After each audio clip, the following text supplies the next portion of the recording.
എല്ലാവർക്കും നമസ്കാരം. എന്താണ് EIA ഡ്രാഫ്റ്റ് 2020? നിർത്തിയിട്ട് പോലെ EIA ഡ്രാഫ്റ്റ് എന്ന് കേട്ട ഉടനെ അയ്യോ ഇതെന്തൊരു ബോർ ടോപ്പിക്കടേ എന്ന് പറഞ്ഞിട്ട് നിർത്തിയിട്ട് പോകരുത്. ഇത് വളരെ സീരിയസ് ആയിട്ടുള്ളൊരു കാര്യമാണ് സംസാരിക്കാൻ പോകുന്നത്. ഇപ്പോൾ ഇത് നിർത്തിയിട്ട് പോയി കഴിഞ്ഞാൽ കുറച്ച് നാൾ കഴിയുമ്പോൾ അയ്യോ അന്ന് ഈ വീഡിയോ കാണാൻ സാധിച്ചില്ലല്ലോ എന്നോർത്ത് നിങ്ങൾ പശ്ചാത്തപിക്കും. അന്ന് എനിക്ക് ഇതിനെക്കുറിച്ച് അറിയാൻ സാധിച്ചില്ലല്ലോ എന്നോർത്ത് പശ്ചാത്തപിക്കും. അന്ന് എനിക്കൊന്നും ചെയ്യാൻ സാധിച്ചില്ലല്ലോ എന്നോർത്തും പശ്ചാത്തപിക്കും.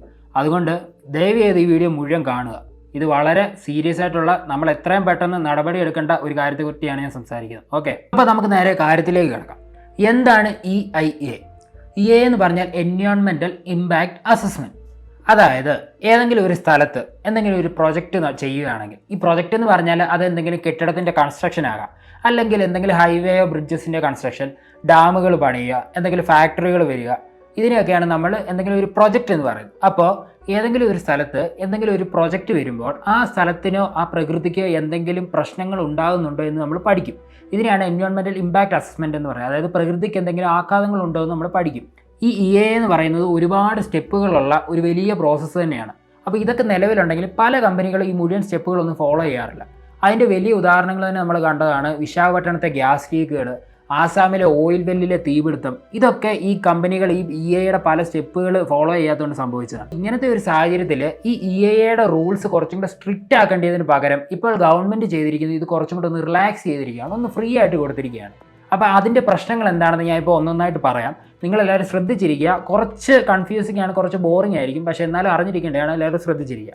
ഒന്ന്, പോസ്റ്റ് ഫാക്ടോ ക്ലിയറൻസ്. ഇതെന്താണ് സംഭവം എന്ന് ചോദിച്ചാൽ, നേരത്തെ ഒരു പ്രൊജക്റ്റ് ആരംഭിക്കുന്നതിന് മുമ്പ് തന്നെ അതിനെ സംബന്ധിച്ചുള്ള ക്ലിയറൻസ് സർട്ടിഫിക്കറ്റുകളെല്ലാം വേണമായിരുന്നു. അത് എൻവയോൺമെൻറ്റിൻ്റെ ഭാഗത്തു നിന്നും പൊല്യൂഷൻ്റെ ഭാഗത്തു നിന്നും അങ്ങനെ എല്ലാവിധ ക്ലിയറൻസ് സർട്ടിഫിക്കറ്റും വേണമായിരുന്നു. പക്ഷേ ഇപ്പോഴത്തെ ലേറ്റസ്റ്റ് റൂള് പ്രകാരം ഈ പണികളൊക്കെ ആരംഭിച്ചതിന് ശേഷം സൗകര്യപൂർവ്വം ഈ ക്ലിയറൻസ് സർട്ടിഫിക്കറ്റുകളൊക്കെ കിട്ടിയാൽ മതി എന്നുള്ള സ്കീമായി. അപ്പോൾ അത് വലിയൊരു പ്രശ്നം തന്നെയാണ്. 2, പബ്ലിക് ഹിയറിങ്ങിൻ്റെ ടൈം കുറച്ചു. ഇതെന്താണെന്ന് ചോദിച്ചാൽ, നമ്മുടെ നാട്ടിൽ ഒരു പ്രൊജക്റ്റ് വരികയാണെങ്കിൽ നമ്മളെ ആ പ്രൊജക്റ്റ് ബാധിക്കുന്നുണ്ടെങ്കിൽ നമുക്ക് ഗവൺമെൻറ്റിനോട് ആ പ്രൊജക്റ്റിനെ സംബന്ധിച്ച പരാതികളോ അത് നെഗറ്റീവായിട്ട് നമ്മളെ ഇമ്പാക്റ്റ് ചെയ്യുന്നുണ്ടെങ്കിൽ ആ കാര്യങ്ങളോ എല്ലാം കൂടെ നമുക്ക് 30 ദിവസത്തിനുള്ളിൽ പറയാമായിരുന്നു. അതായത് നോട്ടീസ് പീരീഡ് 30 ദിവസമായിരുന്നു. അത് തന്നെ ഓൾറെഡി കുറവായിരുന്നു. എന്നാൽ ഇപ്പോഴത്തെ നിയമം അനുസരിച്ച് അത് 20 ദിവസമാക്കി കുറച്ചു. ഇനി അടുത്ത പ്രശ്നം എന്ന് പറഞ്ഞാൽ, ഏതെങ്കിലും ഒരു പ്രൊജക്റ്റ് എൻവയോൺമെൻറ്റൽ ലോ വയലേറ്റ് ചെയ്യുന്നുണ്ട് എന്ന് കണ്ടെത്തുകയാണെങ്കിൽ അവിടുത്തെ പബ്ലിക്കിന് അത് ചൂണ്ടിക്കാട്ടാൻ അതിനെതിരെ പരാതി കൊടുക്കാനുള്ള അവകാശമില്ല. അതിനാകെക്കൂടെ അവകാശമുള്ളത് ഒന്നുകിൽ ആ പ്രൊജക്റ്റ് ചെയ്യുന്ന ആൾക്ക് തന്നെ, അല്ലെങ്കിൽ ഗവൺമെൻറ്റിന്. അപ്പോൾ ഇതിൻ്റെ ഏറ്റവും വലിയ കോമഡി എന്താണെന്ന് ചോദിച്ചാൽ, ഇപ്പം ഞാനൊരു കെട്ടിടം പണിയുകയാണെങ്കിൽ അത് പ്രകൃതിയെ ചൂഷണം ചെയ്യുന്ന രീതിയിലാണ് പണിയുന്നതെങ്കിൽ അവിടെയുള്ള നാട്ടുകാർക്കോ വേറെയുള്ള സാധാ ജനങ്ങൾക്കോ അത് നിങ്ങൾ ചെയ്യുന്ന പ്രശ്നമാണെന്ന് പറയാൻ പറ്റത്തില്ല. അത് പ്രശ്നമാണെന്ന് പറയണമെങ്കിൽ ഒന്നുകിൽ ഞാൻ തന്നെ പറയണം, അയ്യോ ഞാൻ പണിയുന്നത് ഇത് പ്രശ്നമാണല്ലോ അതുകൊണ്ട് ഞാൻ ഇത് നിർത്തിയേക്കാം എന്നൊന്നെങ്കിൽ ഞാൻ പറയണം, ഇല്ല ഗവൺമെൻറ് പറയണം. അപ്പോൾ ഇത് എത്രത്തോളം പ്രാവർത്തികമാക്കുമെന്ന് നിങ്ങളൊന്ന് ആലോചിച്ച് നോക്കണം. ഇനി അടുത്തതെന്ന് പറഞ്ഞാൽ ബോർഡർ ഏരിയാസിലുള്ളൊരു കാര്യമാണ്. അതെന്താണെന്ന് ചോദിച്ചാൽ, നമ്മുടെ ബോർഡറിൽ, അതായത് ഇന്ത്യയും മറ്റ് രാജ്യങ്ങളുമായിട്ട് അതിർത്തി പങ്കിടുന്ന സ്ഥലം, അപ്പോൾ ഈ ബോർഡറിൽ എന്തെങ്കിലും കാര്യങ്ങൾ ചെയ്യുവാണെങ്കിൽ അതെന്താണെന്നോ അതിൻ്റെ ഡീറ്റെയിൽസ് കാര്യങ്ങളോ പബ്ലിക്കിലേക്ക് ഗവൺമെൻറ്റിന് പറയേണ്ട കാര്യമില്ല. അതങ്ങനെയാണ്. കാരണം എന്താ, നമ്മുടെ നാഷണൽ സെക്യൂരിറ്റിയെ ബാധിക്കുന്ന കാര്യങ്ങളാണല്ലോ. എന്നാൽ ഈ ഒരു കാര്യം മുതലെടുത്തുകൊണ്ട് നമ്മുടെ ഗവൺമെൻറ് ഇപ്പോഴത്തെ ഈ ഡ്രാഫ്റ്റിൽ കൊണ്ടുവന്നിരിക്കുന്ന നിയമമാണ്, ബോർഡറിൻ്റെ അവിടുന്ന് 100 കിലോമീറ്റർ ഉള്ളിലോട്ട് ഞങ്ങൾക്ക് എന്ത് വേണമെങ്കിലും ചെയ്യാമെന്ന്. പബ്ലിക് ഹിയറിങ്ങിൻ്റെ ആവശ്യമില്ല ഇവിടെ. അതായത് ഇനി അവിടുത്തെ ജനങ്ങളോടോ കാര്യങ്ങളോടോ ഒന്നും ചോദിക്കാതെ ബോർഡറിൽ നിന്ന് 100 കിലോമീറ്റർ ഉള്ളിലോട്ട് ഗവൺമെൻറ്റിന് എന്ത് വേണമെങ്കിലും ചെയ്യാം. നമ്മുടെ നോർത്ത് ഈസ്റ്റ് സ്ഥലങ്ങളിലൊക്കെ 100 കിലോമീറ്റർ ഉള്ളിലെന്ന് പറഞ്ഞാൽ അവിടെ ഒരുപാട് വനങ്ങളുണ്ട്. ഈ വനങ്ങൾ എന്നൊക്കെ പറഞ്ഞാൽ ഭയങ്കര സെൻസിറ്റീവായ ഭയങ്കര ഇമ്പോർട്ടൻസ് ഉള്ള സ്ഥലങ്ങളാണ്. അപ്പോൾ ഇങ്ങനെയുള്ള സ്ഥലങ്ങളിൽ എന്തെങ്കിലും കൺസ്ട്രക്ഷനോ മൈനിങ്ങോ ഫാക്ടറീസോ ഒക്കെ വരുവാണെങ്കിൽ അത് നമ്മുടെ പ്രകൃതിക്ക് ഉണ്ടാക്കാവുന്ന ഇമ്പാക്റ്റ് ഭയങ്കരമായിരിക്കും. ഇനി അടുത്തതായിട്ട് റോഡുകളുടെ കാര്യമാണ്. നാഷണൽ ഹൈവേയോ സ്റ്റേറ്റ് ഹൈവേയോ ഇനി എന്തെങ്കിലും പണിയാണെങ്കിൽ അത് 70 മീറ്ററിനകത്താണ് അതിൻ്റെ വീതിയെങ്കിൽ ആ റോഡിന് യാതൊരുവിധ ക്ലിയറൻസും വേണ്ട, ഇൻസ്പെക്ഷനും വേണ്ട, അസസ്മെൻറ്റും കാര്യങ്ങളും ഒന്നും വേണ്ട.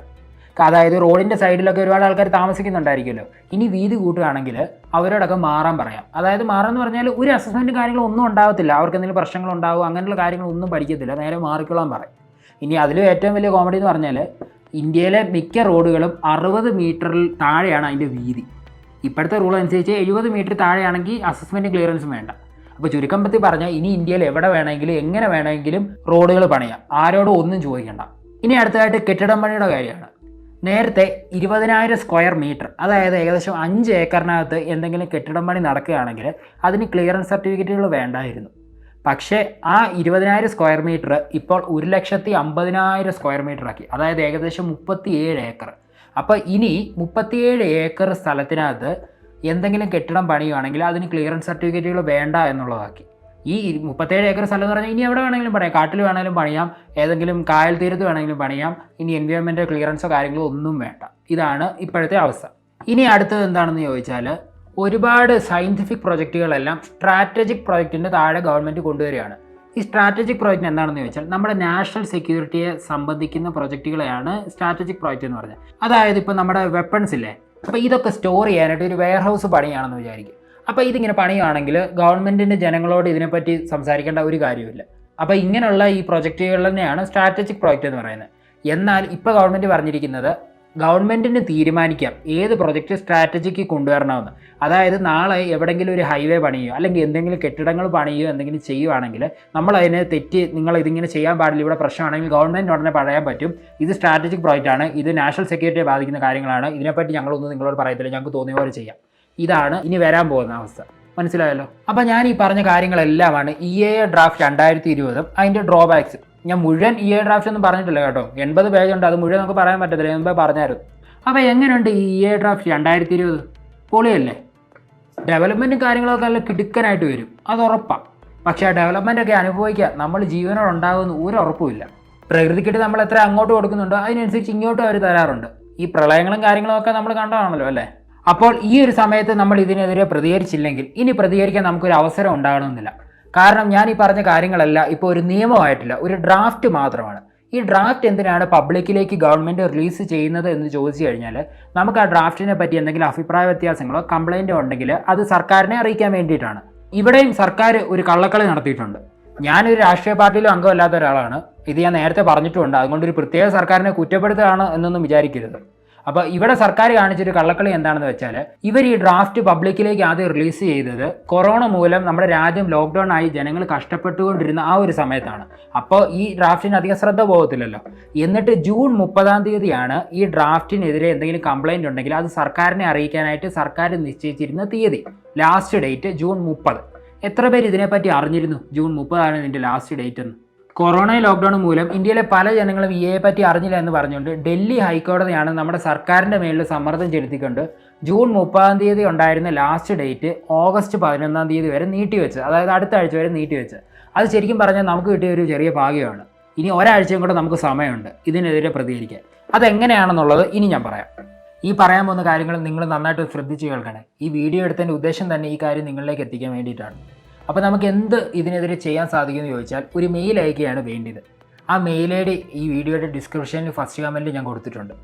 അപ്പോൾ ആ മെയിൽ IDയിലേക്ക് നിങ്ങൾ ഈ പ്രശ്നങ്ങളെല്ലാം പറഞ്ഞിട്ട് ഒരു മെയിൽ അയക്കണം. അതായത് ഈ EIA ഡ്രാഫ്റ്റ് 2020 നിങ്ങൾ ഒപ്പോസ് ചെയ്യുന്നു, നിങ്ങളിതിനെ സപ്പോർട്ട് ചെയ്യുന്നില്ല, ഇത് വന്നാൽ പരിസ്ഥിതിക്ക് ഭയങ്കര പ്രശ്നമാണ് എന്നുള്ള കാര്യങ്ങളെല്ലാം ഇൻക്ലൂഡ് ചെയ്ത്, മാത്രമല്ല ഞാൻ മുമ്പേ കുറേ ഡ്രോബാക്സും കാര്യങ്ങളൊക്കെ പറഞ്ഞില്ലേ, അപ്പോൾ അതെല്ലാം കൂടെ നിങ്ങളുടെ ഒരു ഓർമ്മയിൽ നിങ്ങൾക്ക് മനസ്സിലായ കാര്യങ്ങളെല്ലാം വെച്ചിട്ട് ഒരു മെയിൽ എഴുതിയിട്ട് നിങ്ങൾ അവർക്ക് അയക്കണം. ഇപ്പം നിങ്ങൾ വിചാരിക്കുന്നുണ്ടായിരിക്കും, ഇനി കഷ്ടപ്പെട്ട് മെയിലൊക്കെ ഡ്രാഫ്റ്റ് ചെയ്ത് അയക്കണമല്ലോ, എവിടെയെങ്കിലും കോപ്പി പേസ്റ്റ് ചെയ്ത് അയക്കാമെന്ന് എന്തെങ്കിലും സെറ്റപ്പ് ഉണ്ടായിരുന്ന കുറച്ചും കൂടെ എളുപ്പമായെന്നല്ലേ നിങ്ങൾ വിചാരിച്ചില്ലേ?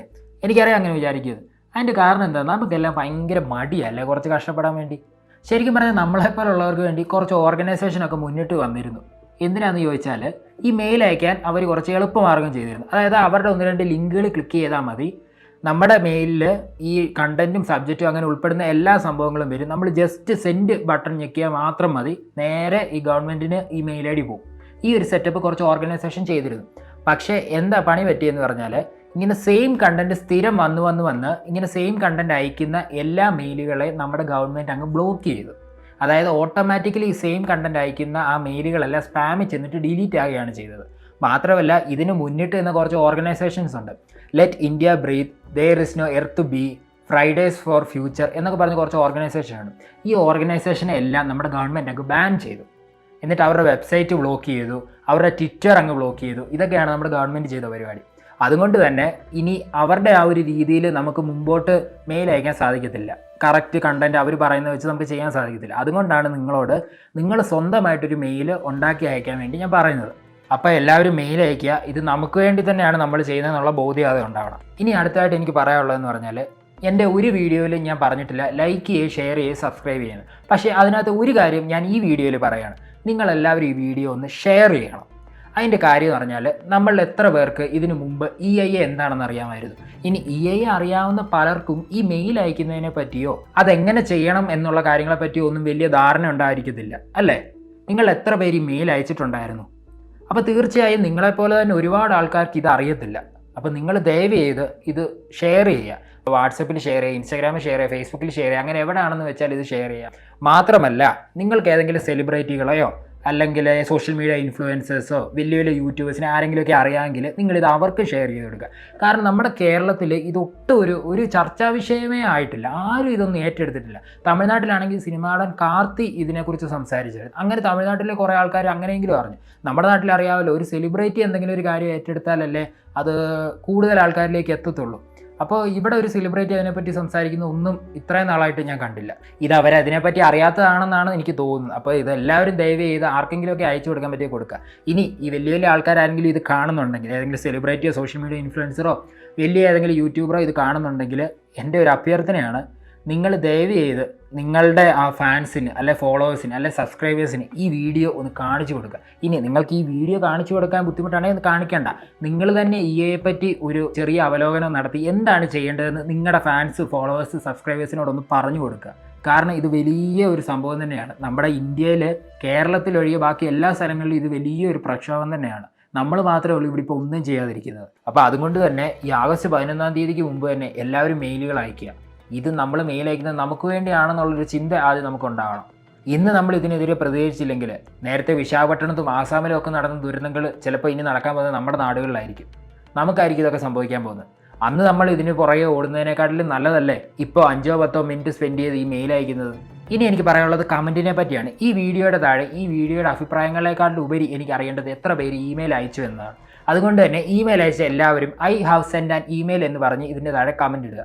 കാരണം ഈ സീരിയസ് ടോപ്പിക്കിനെ പറ്റി ഞാൻ ഇത്രയും പറഞ്ഞിട്ടുണ്ടെങ്കിലും ഇപ്പോഴും പലരും വിചാരിക്കും, ഇവൻ ഇങ്ങനെ ചുമ്മാ ചലച്ചുകൊണ്ടിരിക്കുമല്ലേ, ഇവൻ പറയുന്നത് കേട്ട് ഞാനിനി മെയിൽ അയക്കാൻ പോവുക, പിന്നെ ഞാനിപ്പോൾ അയക്കും, പിന്നെ ഞാൻ മാത്രമല്ല ആരും ഒന്നും അയക്കാൻ പോകുന്നില്ല എന്നൊക്കെ ഒരുപാട് ആളുകൾ വിചാരിക്കുന്നുണ്ടായിരിക്കും. പക്ഷെ കുറച്ച് പേരെങ്കിലും ഇപ്പോൾ ആത്മാർത്ഥമായിട്ട് മെയിൽ അയക്കണമെന്ന് നിങ്ങൾ മനസ്സിൽ വിചാരിച്ചിട്ടുണ്ടായിരിക്കും. അപ്പോൾ നിങ്ങൾ മെയിൽ അയക്കുന്നതിനോടൊപ്പം തന്നെ ഇതിൻ്റെ താഴെ കമൻറ്റ് ചെയ്യുക I have sent an email എന്ന് പറഞ്ഞ്. അങ്ങനെയുള്ളപ്പോൾ ഈ മെയിൽ അയക്കാത്ത മടി പിടിച്ചിരിക്കുന്ന അല്ലെങ്കിൽ മെയിൽ അയക്കാൻ താല്പര്യമില്ലാത്ത കുറച്ച് പേര് ഇതൊക്കെ കാണുമ്പോൾ അവർക്കൊരു മോട്ടിവേഷൻ, അവർക്കൊരു പ്രോത്സാഹനമാവും മെയിൽ അയക്കാൻ വേണ്ടി. അപ്പോൾ ദയവ് ചെയ്ത് നിങ്ങൾ അങ്ങനെ കമൻറ്റ് ചെയ്യുക. അപ്പോൾ എല്ലാവരും ഈ ഒരു സമയം ഒരുമിച്ച് നിൽക്കുക, മെയിൽ അയക്കുക, ഈ വീഡിയോ ഷെയർ ചെയ്യുക, ഒപ്പം മെയിൽ അയച്ച് ഒരു താഴെ കമൻറ്റും ചെയ്യുക.